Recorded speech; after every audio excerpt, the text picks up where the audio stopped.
All right, so welcome to the Bay Area K-pop Census survey for the year 2020-23.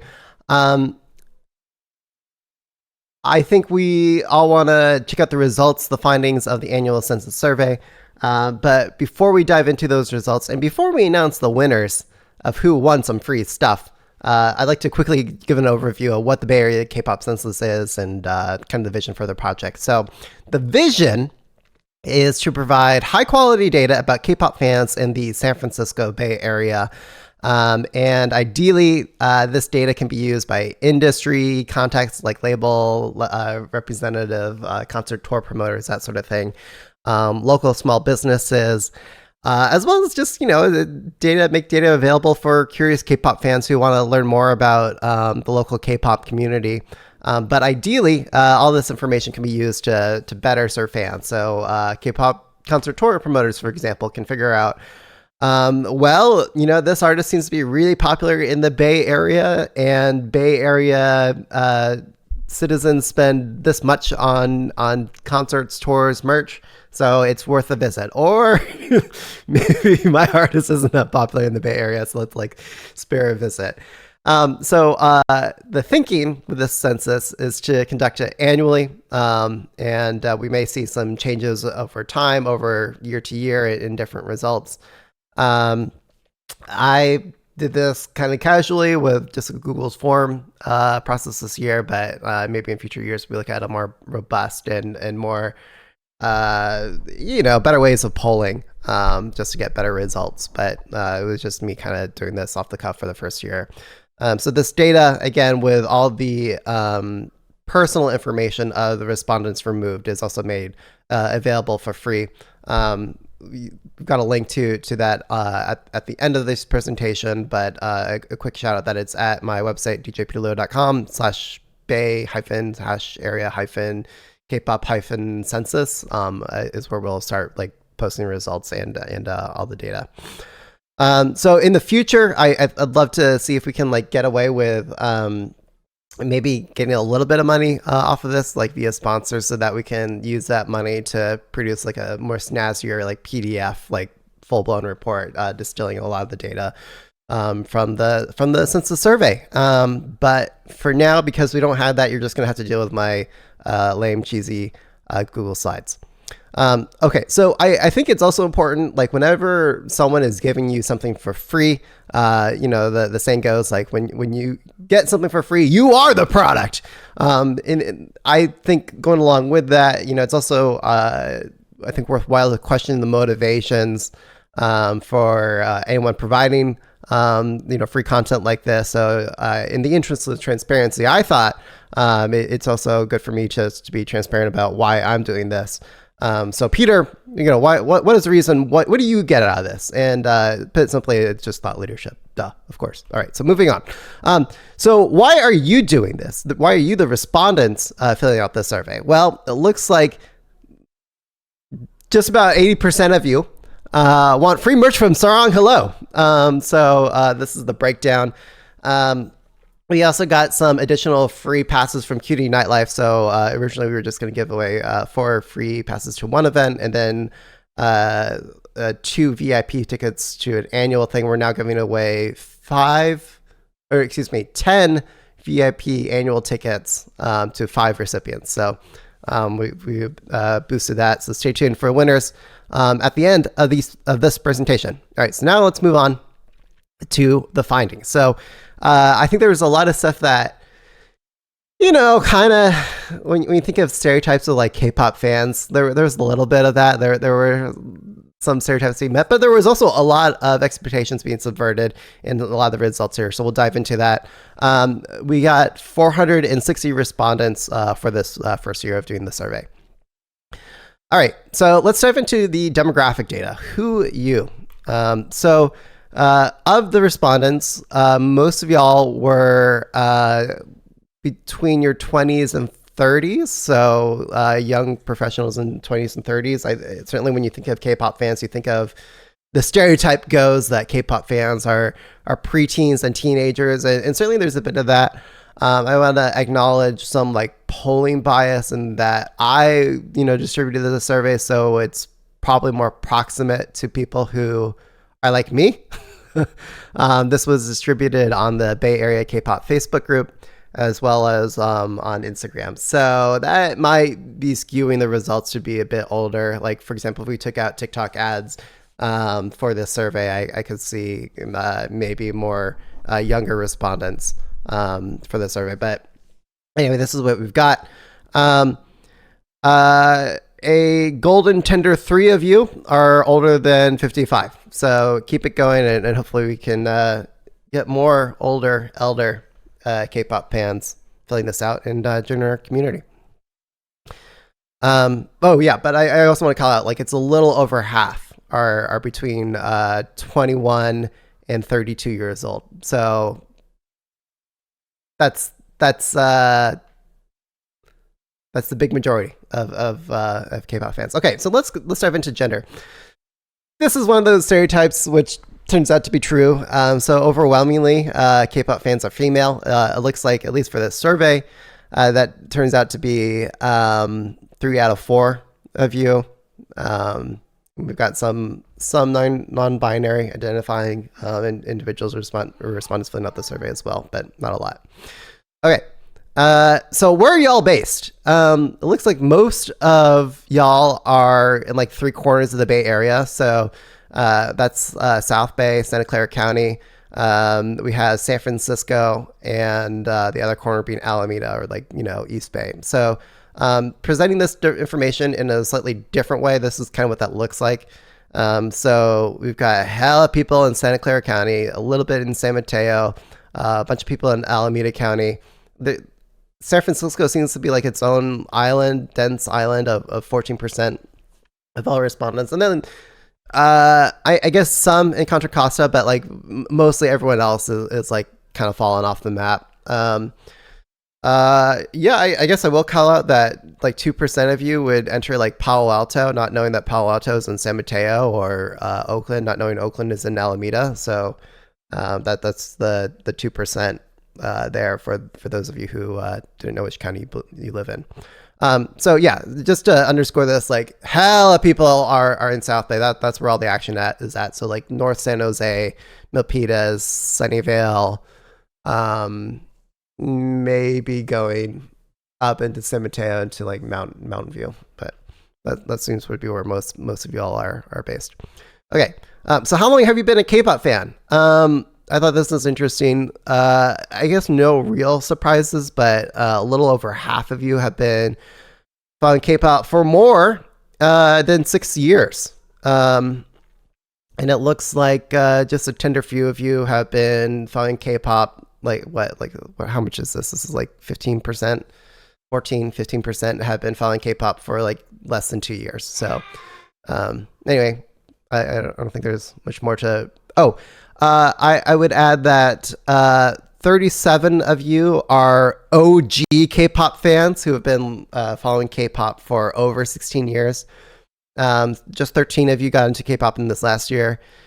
And this kind of lines up with the generational preference for K-pop. So when we think of K-pop generations, I think how long you've been into K-pop kind of lines up with which generation you like. So if we look at favorite K-pop generations, Gen 3 is where it's at. Y'all love Gen 3, so if you're not familiar with K-pop generations, it's kind of like a fuzzy, hazy. I haven't seen like a consensus on defining K-pop generations, but if we were to look at Finkel, SES as Gen 1, and look at the groups that follow them after, that would be going into Gen 2, so like, 2-in-1, Big Bang, Girls' Generation, 2PM, that sort of thing, Gen 2. And then going to Gen 3, we've got BTS, Twice, Blackpink. Wonder Girls I would put in Gen 2, by the way. So after Wonder Girls came Twice. Like Miss A might be like 2.5, but anyway, so that's Gen 3. And then Gen 4 is everything after like that followed Twice. So like that would be like ITZY, and Mix, that sort of thing. It's debated whether in Gen 5, and that's a question we might add next year, or an option we might add next year if we feel like there's more industry consensus around there being Gen 5. So only 3 of you like Gen 1. So keeping it real. And 65 of you have good taste for liking Gen 2. Okay, so moving on to music preferences. So music preferences, these were, we had a long list, and then as people like started typing in answers, that would pop up as one of the options. So these were like the question was who's your favorite artist or group, and you can choose multiple answers. You can have multiple favorites. I know we're Americans, we're like multi-fandom over here. So I'm not going to go through all 400 plus, but working from like the top 40 up, we get this. So here's like the top 40 to 21 results. If you look at this list overall, so these were people who had over 75 votes. And it's a mix of like, if you look at the artist names here, it's a mix between like Gen 3 and Gen 4. We've got a lot of BTS and Twice solo members here, as well as like Chungha, Hwasa, Lisa, Taemin. A few callouts. Jin evidently is the least favorite member of BTS. least solo favorite member of BTS. I was surprised to see Kiss of Life up here this high, 36. I know like 36 doesn't sound like a high number, but if you look at like the long list and the votes for everyone, it's actually still quite high. So Kiss of Life, I mean, for being so new, they really showed up here. The Rose, you wouldn't think of the Rose as being like conventionally like K-pop, but I think they still roll in K-pop circles, and certainly a lot of K-pop fans. We saw elsewhere in other respondents saying that like they love seeing the Rose in where was it, the Bill Graham auditorium this year in San Francisco, or is that where I'm getting the name of the venue wrong? But anyway, like they love seeing them in San Francisco this year. GOT7, I know they're Gen 3, and we were just talking about how Gen 3 was really popular, but they struck me as, just from gigs and stuff I've done, as being less popular, but they were still up here. And then Zero Base One, check them out. Like, for being so new, they're really way up on this list. So I think Zero Base One is a noteworthy standout. All right, so now let's move into the top 20. So moving into top 20, I thought it'd be fun if we kind of like peel back the layers of like who are the top artists. So the top artists, if we were working our way from the bottom up. So coming in at number 20, we've got Blackpink, which kind of surprised me. I would have expected Blackpink to be up higher. I don't know, certainly within the top 10, it would have been my guess. But yeah, they're down there on 20. And then going up the list, we've got their close Gen 3 counterparts. So Red Velvet, EXO, although those two SM groups preceded Blackpink by a couple of years. And then going up this list, I think more kind of what I expected to see at this level, but a few surprises. So IU was surprisingly high, so it's great to see that we'll see IU in concert later this year in the Bay Area. XG was also on this list, and XG, can you see my cursor? Oh, I should probably, yeah, there we go. Now you can see my mouse cursor. So XG, they were up on this list, and I think that's interesting, just because like XG isn't like, people would argue they're not K-pop by definition, but certainly they're popular with K-pop fans, and here in the Bay Area, they're very popular, ranking in at number 13. SHINee was the highest ranking of all Gen 2 acts. And they've got NCT up at number 10. All right, so one thing I want to call out from here, so going into the top 9, there's actually quite a significant delta here. So everyone from 9 and up got over 150 votes. And then certainly for the top picks here, we get over 200. So it's considerably more for these top 9 over anything else below them. All right, so moving on. We've got number 9, Jungkook, who had a really good year this past year. He's becoming like the Bruno Mars of like K-pop. All right, so moving on to number 8, we have ATEEZ. ATEEZ I actually would have expected to be even higher on this, like certainly within the top 5, but top 8 still shows that they're very popular. BTS at number 7. I would have thought BTS would have been like top 3, but no, they're down here at number 7. So this is where it starts to get really, really interesting. So coming in at number 6, we've got New Jeans. New Jeans had a very good year this past year. Of course it would be, I don't know, I would have expected them to be in the top 5, but here they are, number 6, still very popular. And then number 5, Stray Kids. I think that's about where I expected them. I knew Stray Kids were very popular, maybe in the top 3, but they're, in my opinion, they're right there with the ATs. But it looks like there are more stays than A-Tiny's here in the Bay Area. Number 4 with TXT. This was the real shocker to me. I knew MOA's TXT were very popular, but to see that they're more popular than BTS, I think is worth calling out. Certainly with the younger generation of K-pop fans, TXT seems to be very more popular. So people who got into K-pop a bit more recently seem to like TXT over BTS. So it's something that I've noticed. All right, moving into top 3. 17, I would have expected top 10, but here they are at number 3. And I think, if I could say so myself, I think Bay Area Carrots are kind of like closeted fans. I don't think they're out there as much. But this just shows that a hell of people love 17, that they're in the top 3. All right, number 2, it's Twice. I think that makes sense. You'll see elsewhere in the survey, we've got other corroborating data to show that Twice is popular for us here in the Bay Area. Certainly what I've seen at my like K-pop DJ gigs, like the gays and the straights, we all love Twice. Boys and girls love Twice. People of all ages love Twice. So Twice captures the magic and the essence of K-pop. But now we're left with who's number 1. Who is the number 1 most popular K-pop group for Bay Area K-pop fans? I was surprised to see this result, but put it out there.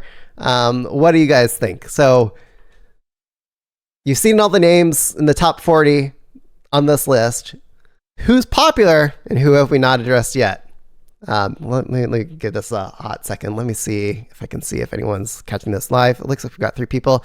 All 3 of you, hey, if you want to write in a comment, like you want to throw out some guesses? Anyone? I'll give it a second. I'll drink some coffee. Give it a second for dramatic suspense. 3 of you, like, here, just throw out some names. Just give a guess for who you think is the number 1 most popular K-pop group.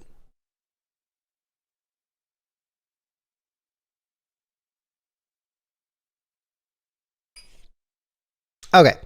I think no one's going to win. So I will share it. And if you guessed Le Sserafim, you'd be correct. That actually kind of surprised me. So Le Sserafim, they were number 1, more popular than BTS, New Jeans. What else? Who else was expecting to see up on this list? Blackpink, again, I would have expected Blackpink way up there, but they're way down there on 20. Still popular, but not as popular as others. So there you go. All right. So when you think of like top, favorite artists of the Bay Area, it's looking at this list right here, these top 5. So these top 5, who all got over 200 votes, are again Le Sserafim, Twice, 17, TXT, and Stray Kids. That's who we like, y'all. These are our favorite acts of the Bay Area. All right. So moving on. So K-pop concerts and official industry events, these are like the category of like where industry reps were present, or like industry sanctioned activities. So how many of you attended K-pop concerts in the Bay Area this past year? Looks like just shy of half of you attended like 1 to 3 local concerts per year. That tracks with about how often I go to concerts. Of course, there's a good 12% of you that go to like probably even more than 6, probably like all of them. But and then there's about a quarter of you who don't go to any. So I don't know what to tell that group, but get out there. Okay. So there's this other category. I didn't quite know how to pronounce it in the question, but this like idea of like having fan signs or like fan events where like the idols themselves are present, or maybe they make an appearance at an event, but they're not necessarily giving a concert. So that those sort of activities are still really nascent, at least based off of the respondents here. So looks like 80% of you did not go to a fan sign or anything. And then, a few of you have been to quite a few. Probably all of the fan sign events in the Bay Area. Okay, moving on. So when it comes to traveling to K-pop concerts outside of the Bay Area, we're like 50-50 on this. So about half of you will not travel to K-pop concerts outside of the Bay Area, giving us good data to support our case that we need more concerts here. And about half of you will travel to K-pop concerts outside the Bay Area, letting concert promoters know that they don't need to come to the Bay Area. Sorry, I'm not giving you a hard time, but yeah, that's just what the data shows. So it looks like, a lot of you will probably go to like to see Twice in Las Vegas, for example, because that's like their one stop, I think, for this year. Okay. So favorite venues and concerts from this past year. It looks like most of y'all said that your favorite concerts were seen Twice and Suga at the Oakland Arena, just based off of the quantity of responses. I think a few other call outs here. The Oakland Arena was like the number one most popular venue. I don't think it was necessarily the venue that people like per se, but it was just the venue that held the favorite concerts with their favorite idol or performer. Second to that, we saw a lot of responses for seeing Blackpink in at Oracle in San Francisco. There was a number of like smaller concerts for like Stacey's Strikers at the Warfield. I love seeing who was it? Oh my gosh. Sunmi. Was that this last year? Was it 2022 or 2023? But she was also at the Warfield, and that was really fun to see. And then I think not a lot of results for the San Jose Civic. Like I feel bad for you. Like, one, we need more concerts in San Jose. Just going to where everyone's based. But the acoustics at San Jose Civic kind of suck. But it sounds like we need more acts in San Jose. Elsewhere in the survey, others of you have said that you'd love to see more girl group concerts in San Jose. All right, so let's move on.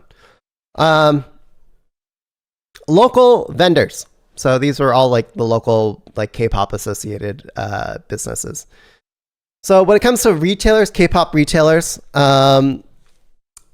most of you are buying K-pop merchandise from Target, which I don't know, kind of makes sense because Target has like multiple locations throughout the Bay Area, and some exclusive, so that kind of makes sense.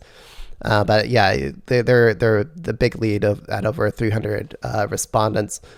And then second to that, we've got the Bay Area's original K-pop store, starring Hello, in San Francisco, and Cloud K-pop in San Jose. And then I think there's a bunch of other up and coming K-pop stores that also made this list. All right. When it comes to the type of merch that you like to buy, albums and photo cards are the 1 and 2 most popular items, unsurprisingly. I know it's not high, but I would still call out like apparel and clothing as a category that seems kind of underserved in retail offerings based off of the popularity and interest here. So I think we could probably see, just for all you local businesses and like fan made or like Etsy shops and like makers, like, hey, you should probably look more into apparel and clothing. That seems like an unaddressed market for stuff that K-pop fans want. All right, so when it comes to fan made merchandise, most of you are spending under $100 in the year. I think we see like a nicely even breakdown between what people will spend on fan-made merch in a year. This next one is interesting. So it was under 100 dollars for fan made merchandise. And then when it comes to official merchandise, 3 out of 4 of you spend over $100 on official merchandise. Interestingly, we've got this big 31% for people who will spend over $400 on K-pop merchandise. I think next year we're gonna probably break that out even further to see even higher dollar thresholds. But it looks like when it comes to official K-pop merchandise, you're willing to spend quite a bit more money. All right. So when it comes to K-pop dance classes, most of you haven't taken K-pop dance classes. But if you have, most people have taken it with K-pop Up or with their school. Other callouts were On One Studios and Off the Grid. So I think next year, by the way, like bad polling, but next year we'll turn this into like a multiple option because a lot of people indicated that they did like multiple dance studios for their classes. And I just did like a pick one option. So I think that will be a change for next year. All right. So moving on to local dance teams or K-pop dance cover groups.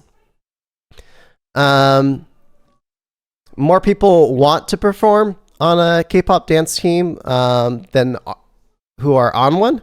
I would like to call out Bay Bays. They're a non-audition group. So if you're looking to get into like a low friction entry to just get started dancing, I'd call them out. But like there's lots of dance teams all over the Bay Area. Speaking of, here are the dance teams that y'all have followed or at least have heard of. K-pop dance cover groups are still pretty like on the whole, most of you haven't heard of K-pop dance cover teams, but if you have heard of K-pop dance teams, it looks like most of you have heard of Eclipse as well as K-pop Up. So I think those two names have been around for quite a while, and I think they've also thrown a lot of events and done a lot of workshops, and you can see them on YouTube, and both of those teams have done like a lot of community-oriented like showcases and events. So anyway, they're both worthwhile checking out. But I mean, everyone on this list is like, if you're in Bay Area, I would just recommend checking, just going through this list and seeing all of them. But yeah, still relatively nascent for most of these groups. All right, so when it comes to local events, so like it's either like local K-pop associated events, cup sleeves are still really popular. I could see this actually becoming even more popular next year. It looks like if you go to K-pop cup sleeves, chances are you're going to go to multiple cup sleeve events in a year. Random dance events seem less frequently attended, and I'm not sure if that's a symptom of there just being like fewer random dance specific hosted events in the Bay Area, or just people who don't know choreography not wanting to go because they don't know the choreography to K-pop dances. Okay, so moving on, maker fairs, however, so these are like events where you can buy like K-pop fan-made merchandise and that sort of stuff. Those seem to be really popular. I mean, granted, like over like 50% of you have like never been to K-pop maker fairs. I think that we're coming close to 50% of those who have, shows that it is popular. And I think I could see this increasing in future years. Okay, Audrey. My daughter here. Okay. K-pop conventions are still relatively new. So we saw elsewhere in the survey, a lot of people saying that they would actually want to see more K-pop conventions in the Bay Area. I think like the two major ones that people thought of this past year were ones with very similar names. So K-Play Fest and K-Fest Bay Area were two popular K-pop conventions from this past year. K-pop nights still aren't popular. I'm not sure it's going to dramatically change in terms of overall interest or attendance, but it looks like just a little of a quarter of you have like attended at least one K-pop night event. And what influences people's decision on whether or not they want to attend a K-pop event? It looks like by like maybe it's obvious, but like the most significant reason indicators of attending an event is how far away it is away from your home, and when it is, like if it's on a Friday or a Saturday versus say like a Thursday or Monday, Tuesday, Wednesday or something. And then third to that was price. So these are kind of like the very obvious things. I think looks like K-pop fans are pretty frugal. I guess when it comes to non-official K-pop merchandise, they're pretty frugal. So they want to spend less than $20 on events. And then I think there's a couple other call-outs I want to highlight here. So I was surprised to see that there was actually industry idols or representatives actually wasn't higher on this list. Like you would think like, oh, I get to see Jun So-yeon, like, witness me, Jun So-yeon. That would be like a bigger indicator on whether or not you'd want to attend an event. Yeah. And then, so I'm actually kind of happy to see that it's lower. That means that we don't need K-pop idols in order to form community or through events. And then the other thing is the chance to meet other local K-pop fans was actually a really big indicator. I think a lot of you are hungry for more of that. So just the chance to talk with more, and talk and meet and mingle and network with other local K-pop fans. So I think we need more things to engender this sort of like community building at K-pop events. All right. I mean, there's no like real discernible trend here. What I would just say is like, and this is the question, like, hey, have you attended K-pop events hosted by any of these organizers or promoters? And I don't know. It's just kind of all over the place. But if you want to like start like being a real data science nerd yourself, you can start playing around with like pivot tables. Like, oh, well, like let's see, who's into like Le Seraphim goes to what event, or if they're spending X amount of money on merchandise, are they also going to these events? So there might be some like pivot table fun experiments to run on the different organizers and promoters. All right, so now diving into like the last section here, we've got just like all the open like free form sort of questions from the survey. So to the question, do you have a favorite local creator or performer? We got a lot of responses. I just highlighted a few of them here. I discovered quite a few just going through this list. So check out, I'm going to remove myself so you can kind of see some of these options a little better. So check out these folks on the list. It looks like, I'm not going to pronounce their name right. Lissatli on TikTok was very popular, as well as Yemi. I'm not going to even try pronouncing her last name because I'm going to get it wrong.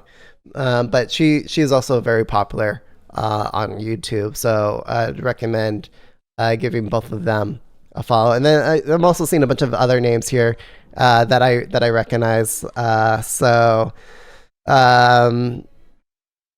This was fun. Doppoki, that's the name I haven't heard in a long time. I haven't seen you in a long time. We should go out to future events together. Mickey Smalls. Mickey, by the way, if you don't know, I think maybe it's fair to say he first got his name on the map through a lot of his K-pop mashups. But nowadays you can see him out in the wild covering or doing the videography for a lot of local K-pop cover groups. So if you've seen like videos from Eclipse, I'm gonna forget who else he's done videos for, but he's done videos for a lot of the local cover groups. Chances are you've seen it done by him. And just some other fun names here. So be sure to check him out. All right, moving on. So is there anything you'd like to see more of in the Bay Area for K-pop? Answers were all over the board here, and I'd encourage y'all to check out the raw respondent data to kind of go through the list yourself. But here are some of the highlights. So naturally, people want more concerts, of course, more conventions, just more K-pop events, period, in general. Ways to meet fans and having stuff in South Bay. People are just hungry for more stuff in South Bay. I've seen a mix of people saying that they both don't want club drinking bar events, and then some people saying that they do. So I think those are non-overlapping audiences. There's a call out here for more K-pop events in East Bay.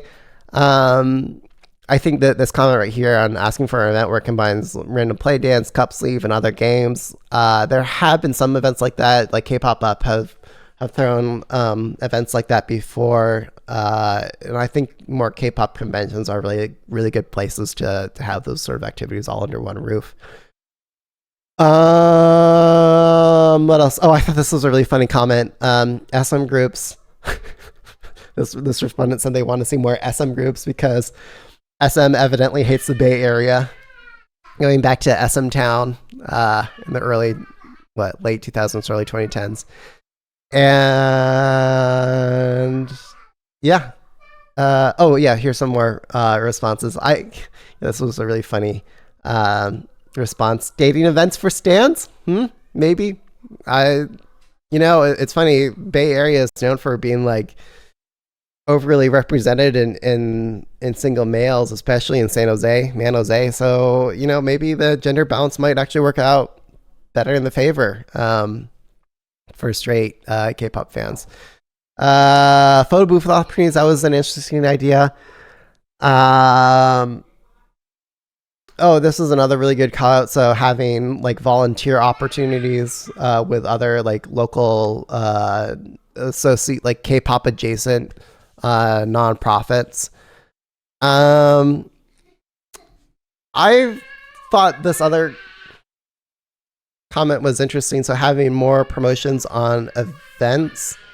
I know that all the K-pop event hosts and organizers are certainly trying their best to get the word out, but even with that, it seems like there's lacking in like a central place for K-pop fans to hear and find out about local K-pop events. Indeed, there are a number of K-pop event curator like Instagram accounts, but like even those are like Game of Thrones fragmented. So I don't know. There's something I think to be said about better hearing about K-pop events.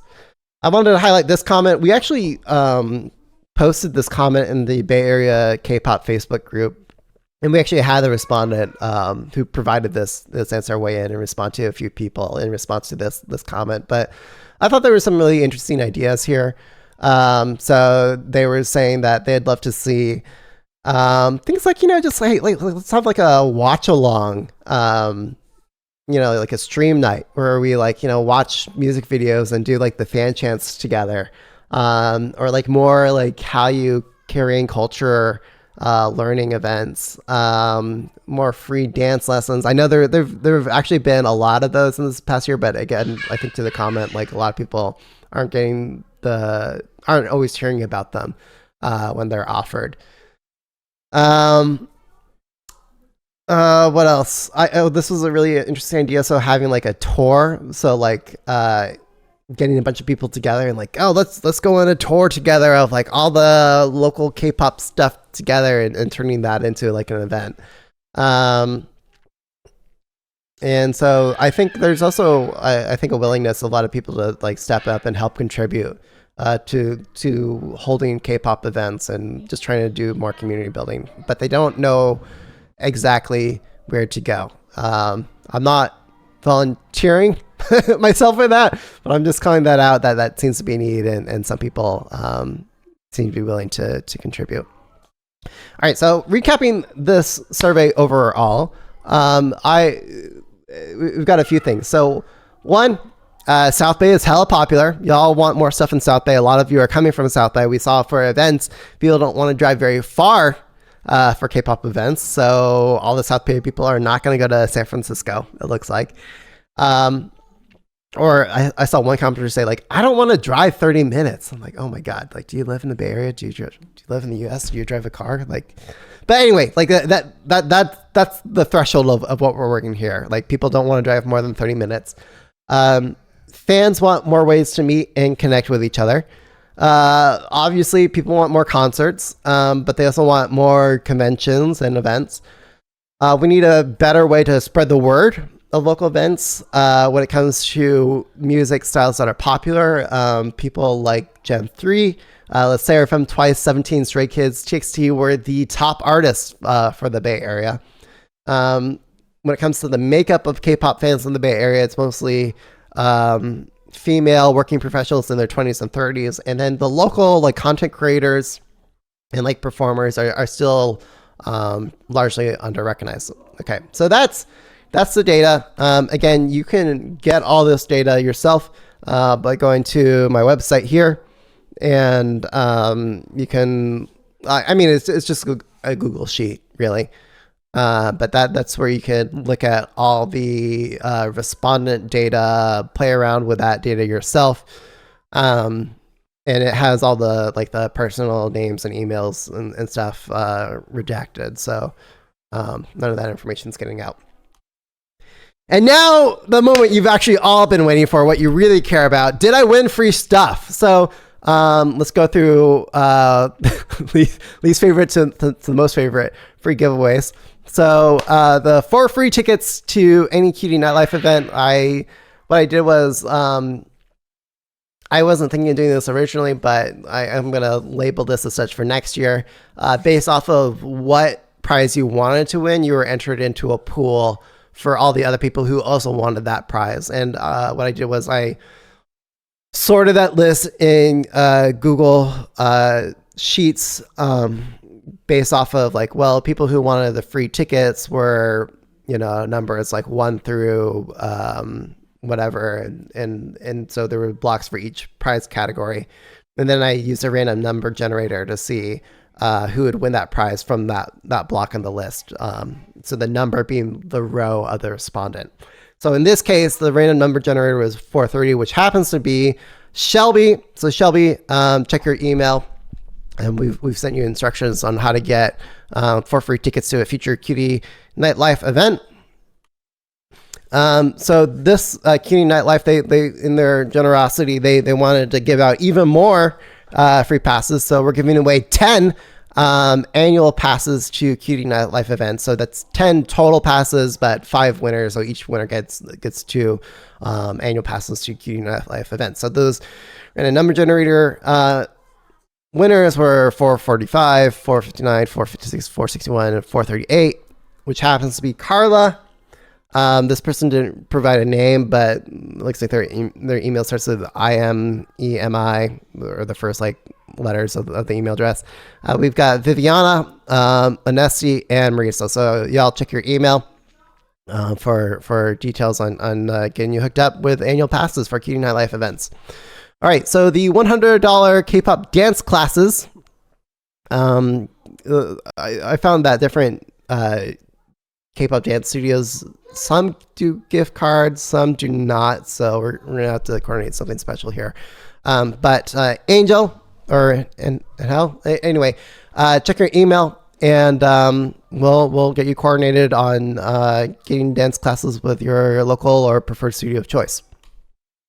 All right, and now the prize that everyone actually cares about, the Sarang Hello gift card winners. So we've got 2 $100 winners. So those winners go to Julia, and I cannot pronounce this name. Nahi? Anyway, you see your names here. Check your email. You've congratulations to all the winners for the K-pop stuff. But thank you, Bay Area K-pop fans, for filling out this survey. Hopefully this data is helpful and interesting to you. And I hope other K-pop businesses and event organizers, tour concert promoters, and Who else? Anyone associated with like how you associated stuff in the Bay Area takes advantage of this data so that we can create better K-pop community and better serve K-pop fans here in the Bay Area. I didn't include it on like the local creator section, but I also want to say like thank you to everyone who like brown nosed and said like, oh, they like seeing DJ Peter Lowe. I heard you, I saw you. I didn't include it on the list, but thanks for all the people who said DJ Peter Lowe is worth checking out. So yeah. I wouldn't disagree with that sentiment. So yeah, check out DJ Peter Lowe as well. All right. So on that's it. That wraps it up. Here, let me put up the link too. So again, here's where you can get that census data and check your email for winning your prizes. All right. Thanks, y'all.